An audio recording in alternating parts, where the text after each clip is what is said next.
Hi there, we're doing trach suctioning. So, before I get started, I am going to make sure I have all my supplies. So I have my kit here for suctioning, also have a towel for the patient, and some saline. I also would potentially need some PPE, depending on my policies and procedures. So I may need a face shield, a mask, a gown. For today's video, I'm not gonna put any of that on, but I very well may need one. So, before we get started, I'm going to verify there's an order in the chart. So I did that, and we have an order to do suctioning. We're doing intermittent suctioning today. So I'm going to go in the room and explain the procedure to the patient. So knock, knock, knock, can I come in? Hi there, my name's Abby, and I'm gonna be doing some trach suctioning today. Can you tell me your name and date of birth? Okay, Berry Bright, how about any allergies?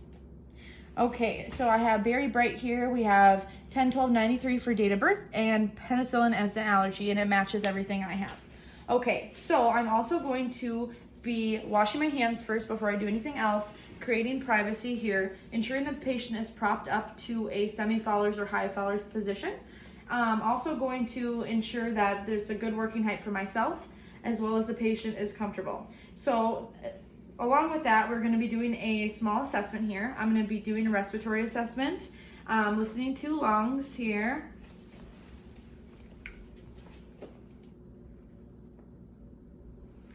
Okay, and I'd be noting any adventitious breath sounds. Also would be checking the pulse and respirations.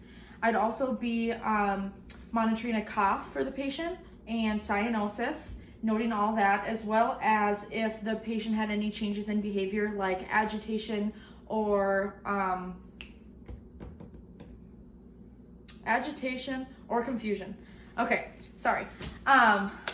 So now that that's done, I am going to place a towel on my patient, and I'm going to hyperoxygenate. Another thing I forgot to add was we were going to use a continuous oxygen saturation for my patient, because we want to be monitoring if the pulse ox dropped at all lower than 90%, or if it was 5% lower than the baseline throughout the procedure. We would stop suctioning at that point, as well as we're monitoring the pulse, because if the pulse drops lower than 20 beats per minute, or if it goes higher than 40, then we would be stopping the procedure for that as well. So just wanted to note that. So we'd also have the pulse ox on my patient.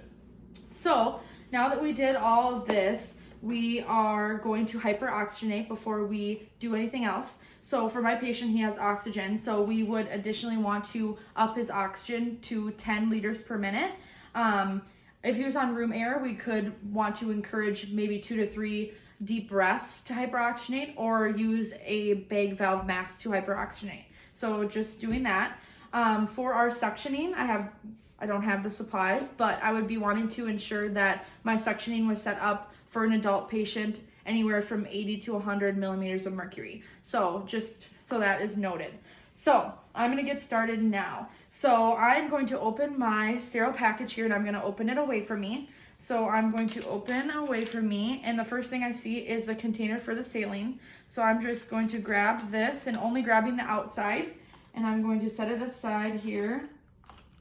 And I'm going to be pouring some saline in the container. Okay, and I'm just gonna quick wash my hands before I open the sterile package here. So I'm going to take this out now. Ooh.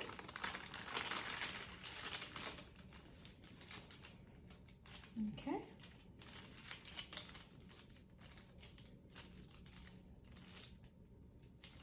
Bear with my supplies, they've been used quite often today. So I'm going to put on my dominant hand first, stepping away from my field. And then I'm going to grab under the cuff here and put this one on. Okay, now that my sterile gloves are on, I am going to grab my catheter. I'm sorry. So I'm going to grab everything here. And I'm just going to get it kind of placed in my hand here, rolling it around. Okay, perfect. So this is going to be, my dominant hand is going to be my sterile hand throughout this procedure now. I'm going to move my supplies off just to give me some more room to work here. This is going to be my clean hand because I'm going to use this hand to connect to suctioning. And before I do that, I'm going to take the oxygen away from my patient. So this is my clean hand, and I'm going to just move it to the side, but keeping it close by if I were to need it. So again, this is my clean hand, and I would have hooked this up to the suctioning, ensuring that it was at the correct parameters. So I'm going to lubricate the tip of here with my saline.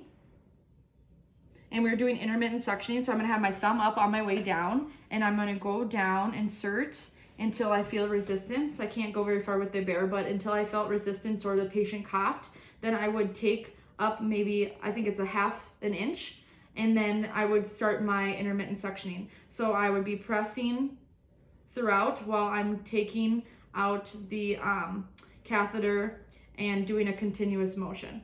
And that would be for about 10-15 seconds. So now that I did that, I'm going to clean, and I'm going to do that in my saline here. And we're gonna go for another pass. And I would offer my patient some oxygen in between. If I needed to put that on, I could, use my clean hand and put that on. But we're just gonna keep going. So we're gonna do another pass. This again is my clean hand, and we're gonna go in the same thing now before, thumb up on the way down, go all the way down here until we feel resistance, and then we're gonna go up a half an inch. And so now we're going to do intermittent suctioning, and we're going to be turning the catheter in a continuous motion here while we're coming out. And it'd be again for 10-15 seconds, and then clean. So now that that's done, I'm going to wrap up the catheter, and I'm going to have it in my glove so we can discard. So I'm gonna do that here, and I'm gonna wash my hands, and then I'm gonna put the oxygen back on my patient here. So now that that is all done, I'm going to follow up and do another assessment to see how my patient tolerated the suctioning. So I'm gonna get rid of my towel here and then wash my hands again in case there was any secretions on that towel. So again, I'm going to listen to lung sounds here.